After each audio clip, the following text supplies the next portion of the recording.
They say the mountain breathes and the pillars crack. Caleb Wright was 3 miles deep. He was kneeling in a puddle of black water. The methane monitor on his chest was blinking. Red, green, red, green. He looked at the roof bolts above him. They were bending, like straws under a heavy book. He knew he had about 10 seconds. 10 seconds to move a 10-ton machine, or 10 seconds to die. In that moment, he didn't pray to God. He whispered a woman's name, and then the world collapsed. It was perched on cinder blocks. At 3 a.m., the wind whipped the siding. He was 24, but he felt ancient. 6 days a week. He heard a sound from the next room. A wet, rattling cough. It was his mother, Sarah. She didn't work the mines, but she breathed the dust anyway. It came off his father's clothes. It settled on the furniture. It was in the rugs. The black lung killed the men, but the dust haunted the widows. Caleb rolled out of the warm bed. The floorboards were freezing cold. He walked to the kitchen window. He looked at the silhouette of the ridge, Black Mountain. It looked like a sleeping giant, a giant that ate men for breakfast. He started the coffee pot. The smell of burning beans filled the air. It was the perfume of the working class. He sat at the chipped formica table. He looked at his hands. Coal dust was tattooed into the knuckles. It wouldn't scrub out. It was part of his skin now. He felt a heavy weight in his chest. Not coal dust guilt. If he left, who would fix the roof? Who would pay for Mom's medicine? But if he stayed, he would end up just like his dad, buried in the town cemetery under a slate tombstone before he turned 50. The drive to the mine was silent. The radio in his truck was broken. Only static and the hum of tires. He pulled into the gravel lot. Hundreds of trucks were lined up. Fords, Chevys, beaten and rusted. The bathhouse was a cathedral of noise. Metal lockers slamming shut. Men shouting insults and jokes. It was a tribe. A brotherhood. "Hey, Caleb," shouted Big Red. Red was the section foreman. A giant of a man with no neck. "You ready to eat rock today?" Caleb forced a smile. Hungry as a wolf. Red. It was the lie they all told. Nobody wanted to go down there, but everybody needed the paycheck.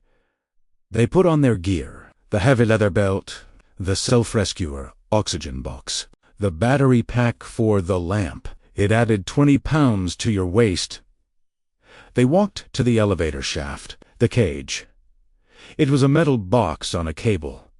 They packed in like shoulder to shoulder, smelling of tobacco and old sweat. The gate clanged shut. The winch engine screamed, and the floor dropped out. Down, down past the water table, down past the roots of the world. The air pressure popped their ears. Pop, pop, pop. The temperature leveled out, 58 degrees. Constant damp. When the gate opened at the bottom, it was a different planet. Mars with the lights turned off. The ride to the face took an hour. They rode on the Mantrip, a low-slung rail car. Sparks flew from the overhead wire, blue lightning in the dark. They arrived at Sector 9. This was retreat mining, the most dangerous job in the world. You dig to the back of the mine, then you turn around, and you mine the pillars on the way out, the pillars holding up the roof. You rob the mountain of its support and let it collapse behind you. It's a game of chicken with gravity. Caleb climbed into his buggy, the Joy shuttle car, a 6-wheeled beast of steel. He turned the key. The electric motors whined to life. He drove toward the continuous miner. The air was thick with float dust. Explosive coal dust. They sprayed water to keep it down. But it coated everything. Your teeth. Your eyes. Your tongue. Caleb loaded ton after ton. His body went on autopilot. Muscle memory took over. Steer left. Avoid the rib, duck your head. Avoid the wire.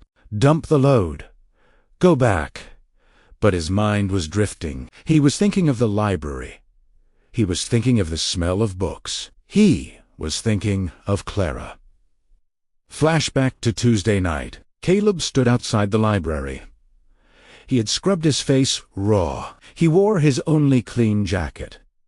He watched Clara through the window. She was shelving books. She moved with a grace he lacked. She didn't stomp. She floated. He walked in, the bell chiming. She turned and beamed.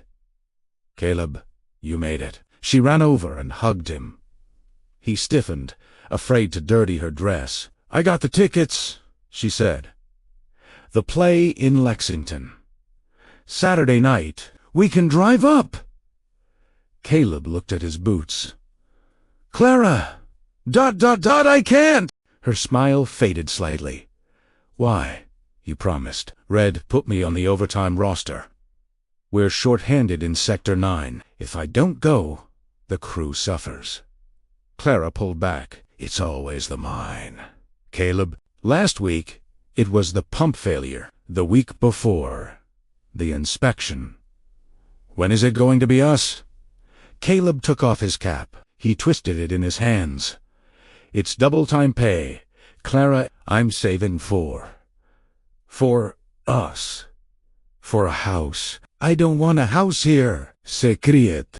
Her voice echoed in the quiet library. "I don't want a widow's house. I want a husband who comes home. I want a life where I don't worry. Every time the phone rings, I got a job offer. Caleb, in the city. Teaching. Come with me. Keat." "Keat? Aha. Keat." Caleb felt the panic rise. "I don't know anything else. Clara, I'm a miner. It's what I do." "It's not who you are," she whispered. She kissed his cheek. It felt like a goodbye. "Think about it, Caleb. Sunday morning. I'm leaving, with or without you, back in the mine." Friday, the tension was high. The mountain was working. That's what miners call it. Groaning, popping. "Spitting rock!"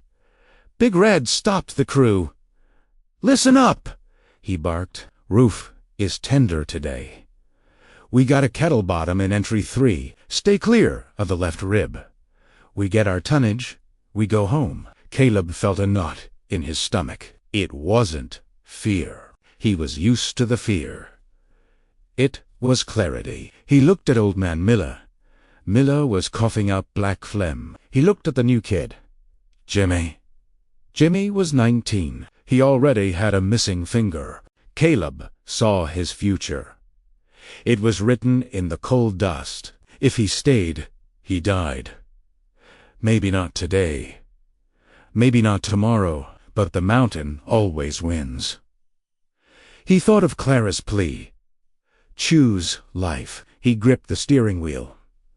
One last shift, he told himself. Get through today. Then I'm done. But the mountain had other plans. It was 2:15 p.m.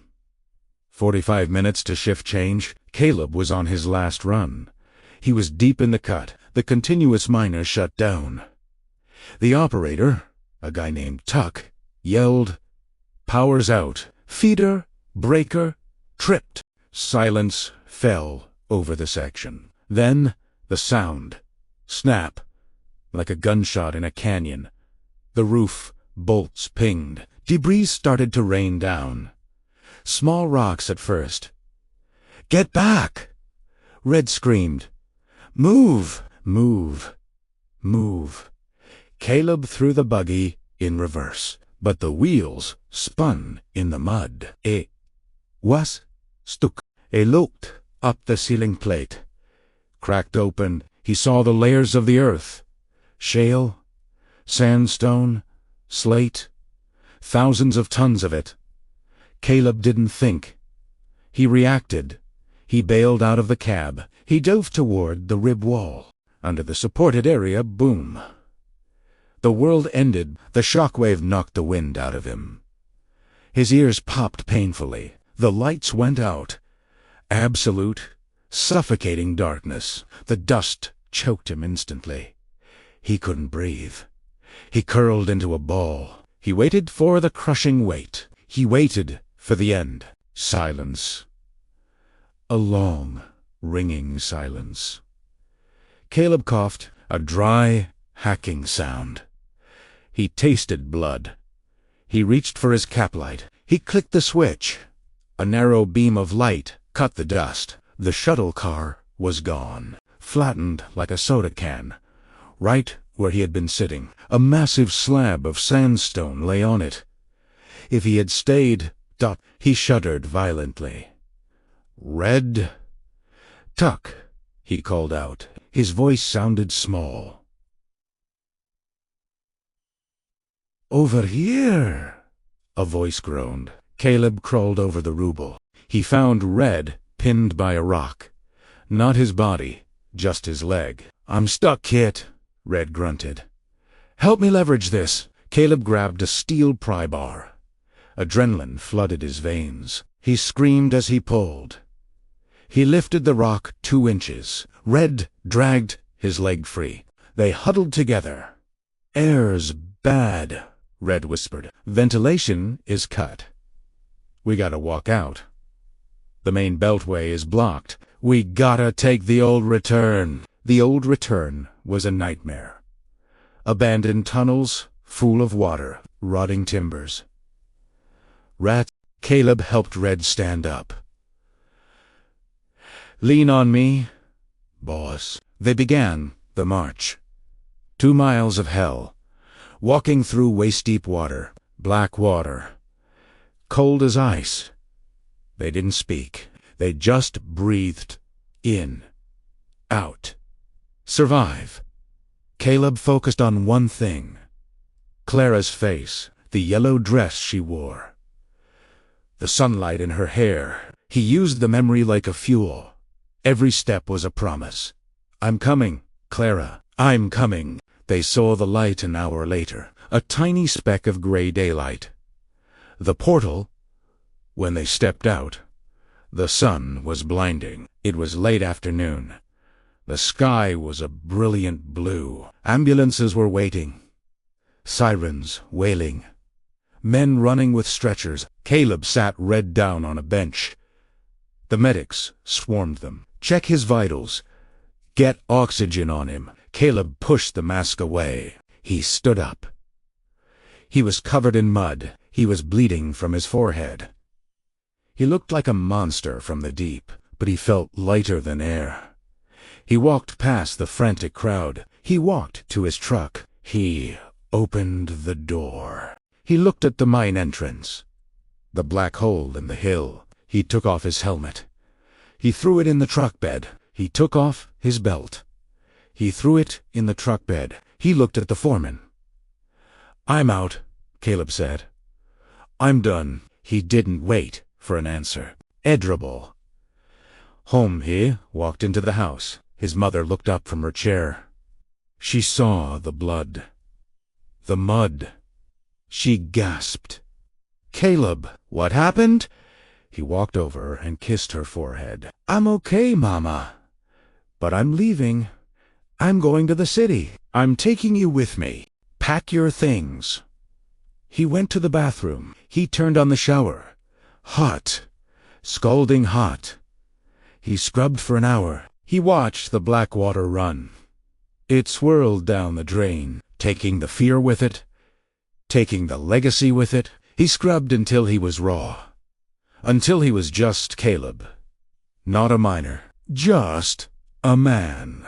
He dressed in his Sunday suit. He loaded his mother into the truck. He put his toolbox in the back. It was Sunday morning. The sun was rising over the ridge. He drove to Clara's house. Clara was standing by her car. She was crying. She thought he wasn't coming. She thought the mine had won. She looked at her watch. She reached for her car door. Then she heard it, the rumble of the old Ford. Caleb pulled into the driveway. He jumped out of the truck. He looked clean. Iluk had ort. A bandage on his head, but his eyes were clear.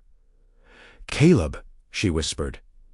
He didn't say a word. He walked up to her. He took her face in his hands. "I quit," he said. "I quit the mine. I almost died yesterday, and all I thought about was you. I choose you, Clara. I choose the light." She sobbed and fell into him. They held each other on the gravel. The birds sang in the trees, a sound he could finally hear, over the ringing in his ears. He looked at his mother in the truck. She smiled and waved. He looked at Clara. "Let's go," he said. "Let's go see those city lights." They got into their cars, a caravan of hope.